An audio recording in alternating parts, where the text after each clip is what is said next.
A guerra que não se vê. Vivemos num mundo onde os olhos enxergam apenas parte da realidade. Há uma outra dimensão, oculta aos sentidos humanos, mas presente em todos os aspectos da existência. Essa é a esfera espiritual, onde se desenrolam batalhas invisíveis que influenciam diretamente nossa vida material, emocional e até mesmo física. Em meio a essa guerra silenciosa, muitos caminham sem perceber que estão sob constante ataque de forças que desejam sua destruição. A opressão, a ansiedade sem causa aparente, o medo que paralisa, os vícios que prendem, a tristeza profunda que não tem nome, tudo isso pode ser reflexo de uma guerra travada no espírito. O inimigo dessa batalha não é feito de carne e osso. Ele é sorrateiro, ardiloso e persistente. Ele não grita, ele sussurra.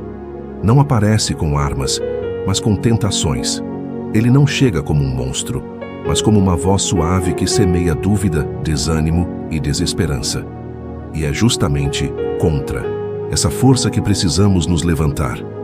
Para vencê-la, é preciso entender que nossa luta não é apenas contra as circunstâncias da vida, mas contra as estruturas espirituais do mal. É nesse contexto que surge a oração como arma de guerra. A oração verdadeira, feita com fé, fervor e entendimento, rompe barreiras, desfaz cadeias e traz libertação. Mas orar não é simplesmente repetir palavras, é entrar em sintonia com Deus, é clamar com o espírito quebrantado, é se posicionar como guerreiro num campo de batalha invisível. É neste momento que a oração se transforma numa espada afiada, cortando os grilhões do inimigo. Para alcançar a vitória espiritual, precisamos entender os fundamentos da libertação. Primeiro, é necessário reconhecer que há áreas em nossa vida que precisam ser libertas. Traumas do passado, pactos inconscientes, heranças espirituais negativas. Depois é preciso querer verdadeiramente ser livre. E isso implica em abandonar velhos hábitos, resistir às tentações e viver uma vida de santidade. A libertação exige entrega total. Não se trata de um evento, mas de um processo, e é exatamente nesse ponto que muitos fracassam. Desejam a liberdade, mas não querem o processo. Querem a bênção, mas não querem renunciar. Desejam a luz, mas insistem em caminhar nas sombras. A vitória espiritual exige coragem, exige renúncia, exige disciplina. Exige, acima de tudo, intimidade com o Pai.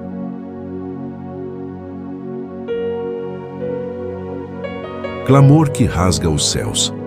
Quando estamos em guerra, a oração se torna nosso grito de socorro. Ela é o clamor do Espírito que reconhece sua limitação e busca refúgio no Criador.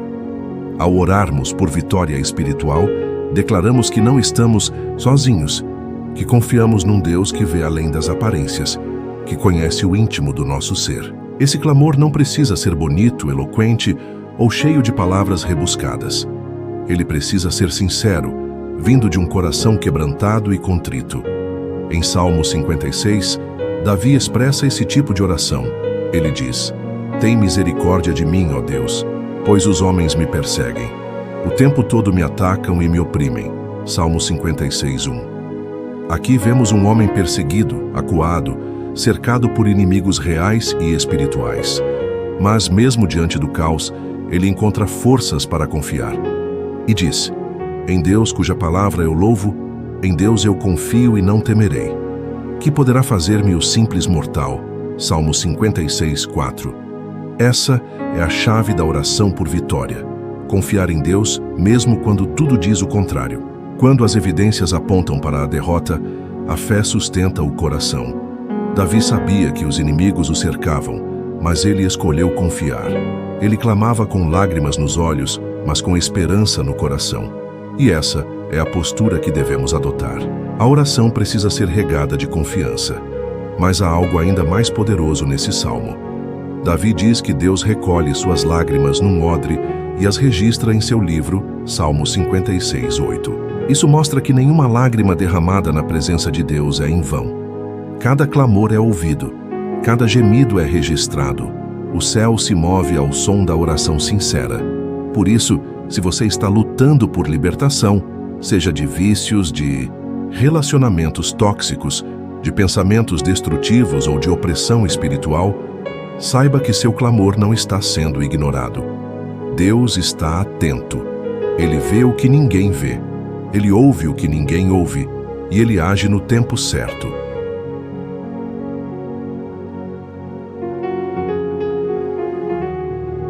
Oração de poder e guerra espiritual. Agora é hora de orar. Não uma oração qualquer, mas uma oração de guerra, de confronto espiritual. Feche seus olhos. Coloque-se na presença do Altíssimo e ore com autoridade. Senhor Deus Todo-Poderoso, eu me coloco agora diante do Teu trono de graça, como guerreiro e filho Teu. Em nome de Jesus, declaro guerra contra todas as forças espirituais que tentam dominar minha vida. Rejeito toda a ação das trevas, renuncio a toda maldição, quebra de pacto maligno e influência demoníaca.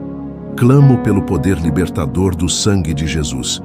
Que toda cadeia seja quebrada agora, que toda voz contrária seja silenciada, que toda prisão seja aberta. Eu recebo a tua liberdade. Eu declaro que sou livre e que nenhuma arma forjada contra mim prosperará. Em nome de Jesus, amém.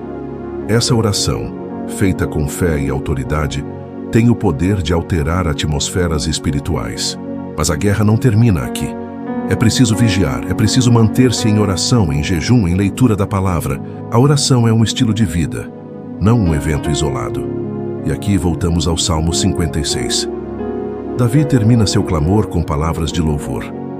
Pois tu me livraste da morte, sim, livraste os meus pés de tropeçarem, para que eu ande diante de Deus na luz da vida. Salmo 56, 13. A oração leva ao livramento, e o livramento leva ao louvor. Quem é liberto de verdade não apenas vive, mas vive para glorificar a Deus.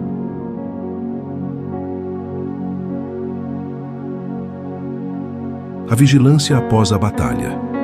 Após a oração de guerra, o espírito se fortalece, a alma se acalma e a mente se ilumina. Mas engana-se quem pensa que a batalha acabou. A guerra espiritual é contínua. Os ataques podem cessar por um tempo, mas o inimigo não desiste facilmente. Ele observa. Ele espera brechas. Ele sonda a alma em busca de rachaduras emocionais, mágoas mal resolvidas, pecados ocultos. Por isso, a vigilância precisa ser diária, constante, disciplinada. Jesus nos alertou: vigiai e orai para que não entreis em tentação. Mateus 26, 41. A oração sem vigilância é como uma espada sem quem a empunhe, e a vigilância sem oração é como um guarda sem munição. Ambas precisam caminhar juntas. E o que significa vigiar? Significa estar atento às armadilhas. Significa perceber quando o medo se infiltra sorrateiramente. Significa reconhecer quando o orgulho tenta nos dominar. Vigiar é discernir o que é espiritual e o que é emocional. É saber a hora de calar, a hora de falar, a hora de agir. O Salmo 56 nos ensina sobre vigilância com base na confiança. Davi não confiava em si mesmo, mas em Deus. Ele reconhecia sua vulnerabilidade e por isso mantinha sua alma em constante diálogo com o Criador. Ele dizia: quando eu tiver medo, confiarei em ti. Vendo 3. Essa é a postura de um guerreiro vigilante. Sabe que o medo virá, mas decide confiar. Sabe que a dúvida baterá à porta, mas decide não abrir. O que muitas pessoas não entendem é que a libertação espiritual não é apenas sair de um estado de opressão. É também aprender a permanecer livre. Muitos são libertos momentaneamente, mas retornam às mesmas práticas, amizades, hábitos e pensamentos que os aprisionaram. A vigilância é o escudo que protege a liberdade conquistada. É o óleo que mantém a chama acesa. Por isso, se você está buscando vitória espiritual, prepare-se também para ser disciplinado. Leia a palavra todos os dias. Alimente sua fé com louvores. Afaste-se do que te afasta de Deus. E, acima de tudo, mantenha sua vida de oração ativa. Mesmo que o céu pareça silencioso, continue orando. Deus está ouvindo. A fé cresce na perseverança.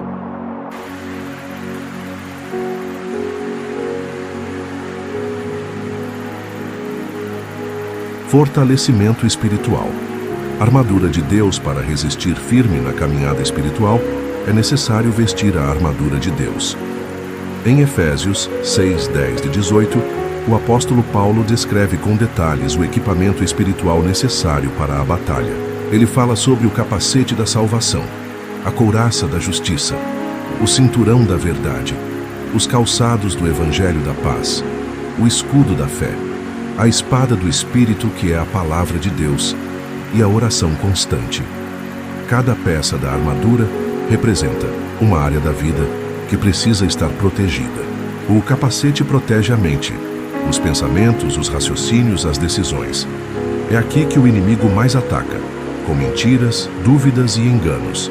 A couraça protege o coração, as emoções, os sentimentos, as intenções. O cinturão da verdade mantém tudo firme, pois sem verdade, tudo desmorona.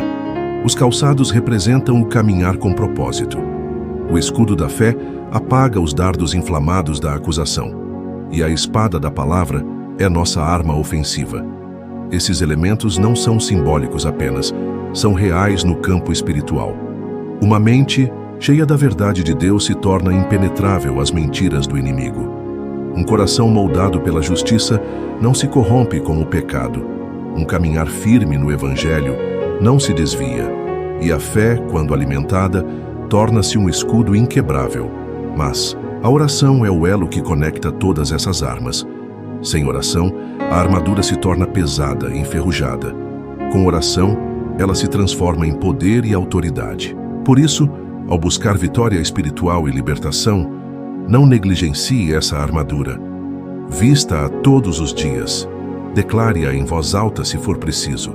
Faça da palavra de Deus sua rotina. O inimigo teme crentes que vivem o que leem, que oram o que creem, que pregam o que praticam. Davi, mesmo em meio ao caos, não deixou de louvar a Deus. Ele diz: "A ti, ó Deus, renderão graças os meus votos." Salmo 56, 12. Isso mostra que, mesmo na dor, ele mantinha sua aliança com o Senhor. Essa é a postura do guerreiro espiritual. Não abandona o altar, mesmo quando tudo parece ruir.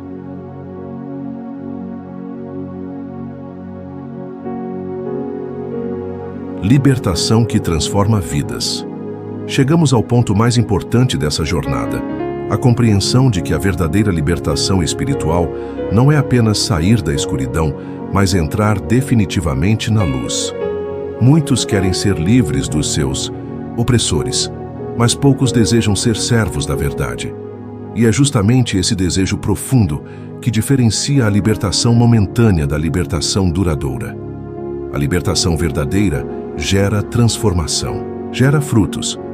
Ela muda a mente, o comportamento, os relacionamentos, o propósito de vida. Quando alguém é liberto por Deus, sua vida nunca mais é a mesma.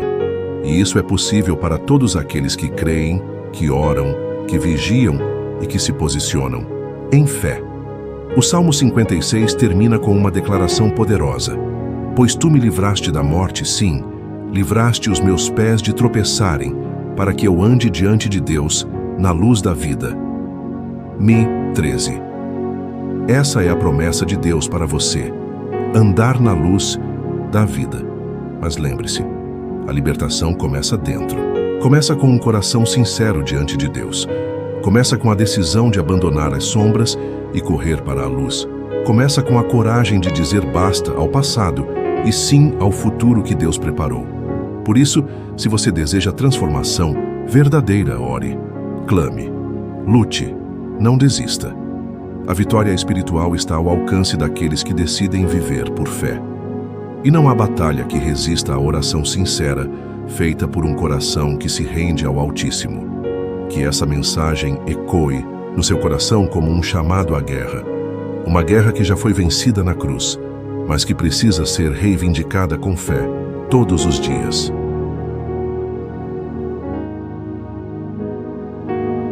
Você acabou de ouvir uma poderosa reflexão sobre oração, libertação espiritual e o Salmo 56.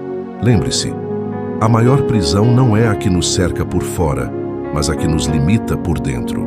Mas há um Deus que liberta, que cura, que restaura e que transforma. Se você clamar, Ele ouvirá.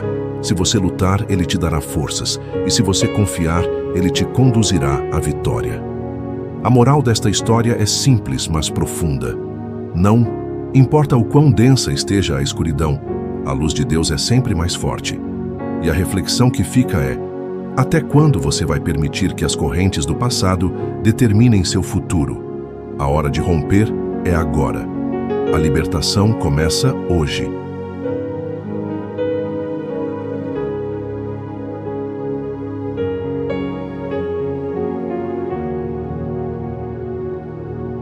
Obrigado por assistir esse vídeo. Pedimos que se inscreva em nosso canal Coração em Oração e curta esse vídeo. Ative também o sininho das notificações para ser avisado sobre nossas postagens. Até o próximo vídeo.